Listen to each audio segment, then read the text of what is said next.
ማንበብ የማይፈልግ ሰው ማንበብ ከማይችል ሰው የተሻለ ጥቅም የለውም። ማርክ ትዌይን። ማርክ ትዌይን ይህን ሲል አንድ ቀላል ነገር የተናገረ አይደለም።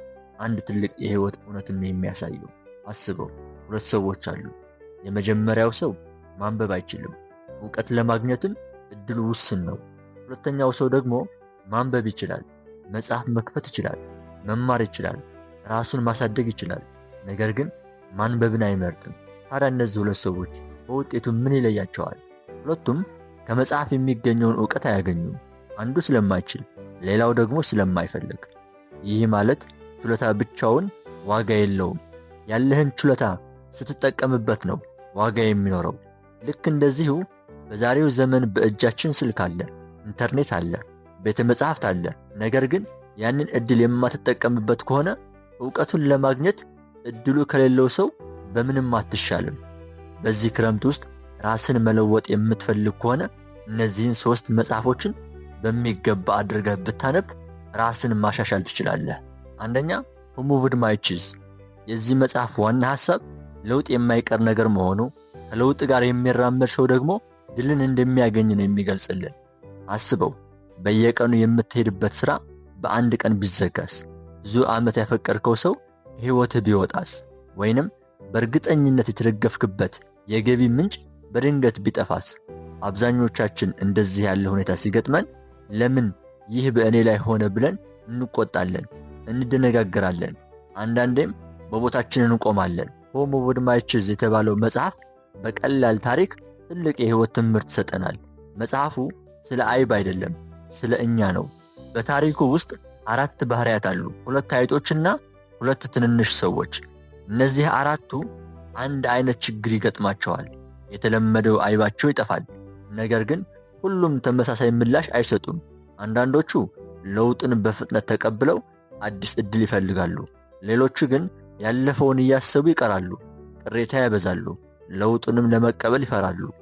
ይህ ታሪክ በእውነቱ የእኛን ሕይወት ያንጸባርቃል።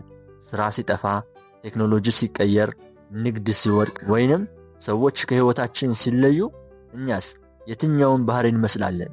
የሚቆጣውን ወይስ የሚማረውና ፈጥኖ የሚንቀሳቀሰውን? የመጽሐፉ ትልቁ ትምህርት ለውጥን መቃወም ከለውጥ የበለጠ ያሰቃያል የሚል ነው። ሰዎች ብዙ ጊዜ እውነታውን ለመቀበል ሳይሆን ያለፈውን ለመመለስ ጊዜያቸውን ያጠፋሉ። ነገር ግን ሕይወት ወደ ኋላ አትመለስም። አዲሱን ዕድል ለማግኘት ከቀድሞ ምቾት መውጣት ያስፈልጋል። ስለዚህ ይህን መጽሐፍ ካነበብን በኋላ ራሳችንን መጠየቅ ያለብን አንድ ጥያቄ አለ። የእኔ አይብ ምንድን ነው? እሱ ቢንቀሳቀስ እኔ ምን አደርጋለሁ? ይህንን ጥያቄ የሚመልስ ሰው ለውጥን እንደ ጠላት ሳይሆን እንደ አዲስ ዕድል ማየት ይጀምራል። እናንተም ከ4ቱ ገጸ ባህሪያት የትኛውን እንደምትወክሉ ራሳችሁን የምትፈትሹበት ምርጥ መጽሐፍ ነው። ሁለተኛው አቶሚክ ሃቢት።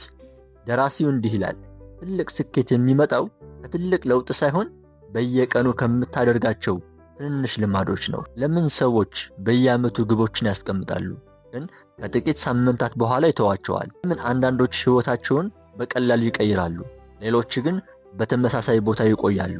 ችግሩ ብልሃት አይደለም፣ ተሰጥኦም አይደለም። ችግሩ ልማድ ነው።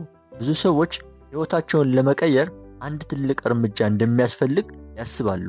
ከነገ ጀምሮ በየቀኑ 3 ሰዓት አነባለሁ፣ ከነገ ጀምሮ በየቀኑ 2 ሰዓት እሮጣለሁ፣ ከዛሬ ጀምሮ ሙሉ በሙሉ እቀየራለሁ። ነገር ግን ከጥቂት ቀናት በኋላ ወደ ቀድሞ ልማዳቸው ይመለሳሉ። ለምን?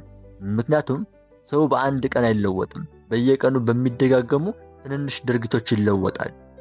አቶሚክ ሃቢት የሚያስተምረን ይህንን እውነት ነው። ትልቅ ስኬት ከአንድ ትልቅ እርምጃ አይመጣም፣ ከትንንሽና በየቀኑ ከሚደጋገሙ ልማዶች ይመጣል።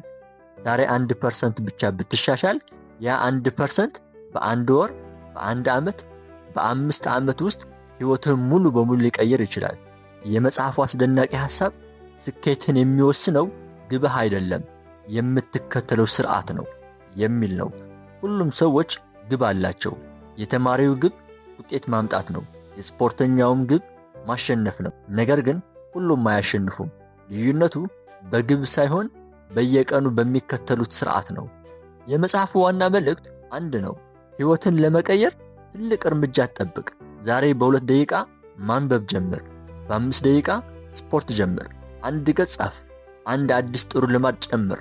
በየቀኑ እነዚህን ትንንሽ ድርጊቶች ሲደጋገሙ ከጊዜ በኋላ ማንነትህን፣ ስኬትህንና ሕይወትን ሙሉ በሙሉ ይቀይራሉ። ሶስተኛውና በዚህን ሰዓት በጣም አስፈላጊ የሆነው መጽሐፍ ዲፕ ወርክ ነው።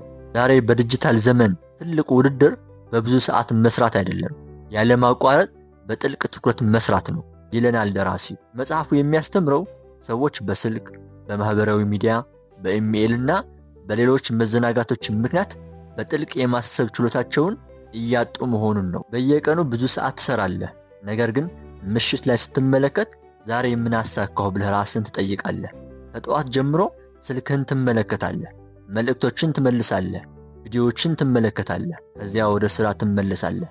ግን ከ5 ደቂቃ በኋላ ሌላ ማስታወቂያ ይመጣል፣ እንደገና ታቋርጣለህ።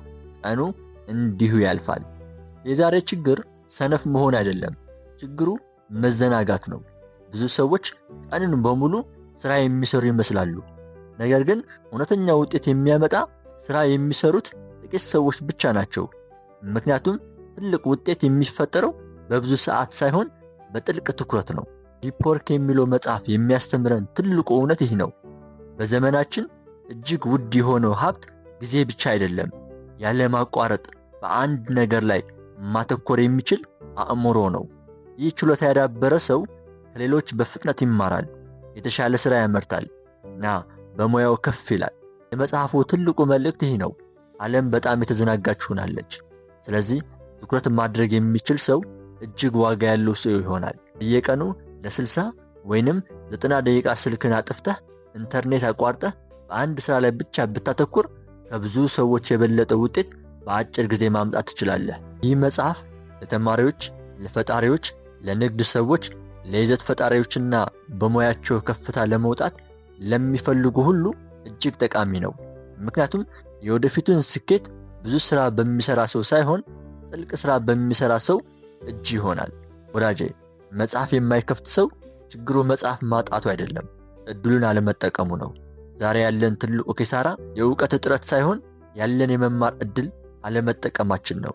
ስለዚህ ሕይወትን የተሻለ ማድረግ ከፈለክ መጽሐፍ ማንበብን አትፍራ። የዛሬ ሐሳቤ ይህ መስል ነበር። በቀጣይ እስክንገናኝ ድረስ መልካም ጊዜ ይሁንላችሁ።